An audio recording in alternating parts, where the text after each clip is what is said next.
À propos de spectacle, un beau rayon de soleil au Casino de Paris en ce moment et le week-end prochain. C'est le triomphe de Mado la Niçoise, un personnage haut en couleur.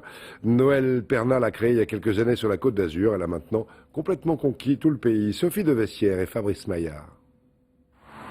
C'est l'histoire d'une Niçoise venue à Paris conquérir les grandes salles de spectacle. Elle s'appelle Noël Perna.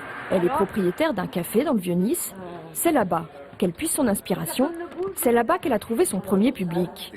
Noël a depuis séduit Paris avec un personnage de son invention, une sorte de cousine éloignée. Et là, nous avons le passage fatidique où Noël Perna devient Mado. Non mais des fois tu te demandes. Moi des fois je me demande.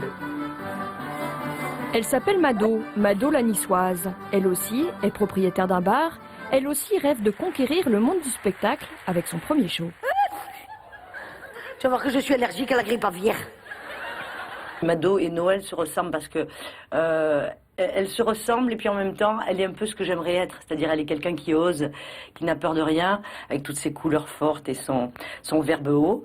Et elle est attachante aussi parce qu'elle est brute de décoffrage, comme c'est un peu nature.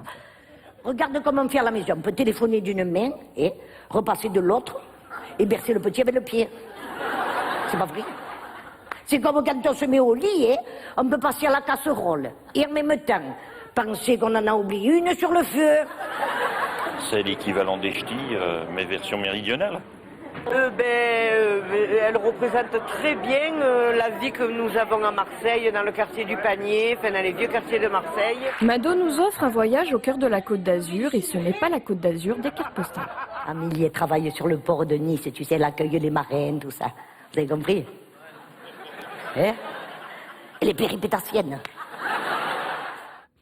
Mado la Niçoise, Noël Perna au Casino de Paris jusqu'au 14 juin. Un mot de sport avec quelques images de l'accueil de folie réservé hier soir par les Perpignanais à leur formidable équipe de rugby.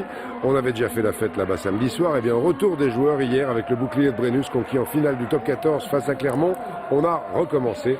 Un très beau titre pour les Catalans qui l'attendaient depuis le dernier. C'était il y a 54 ans.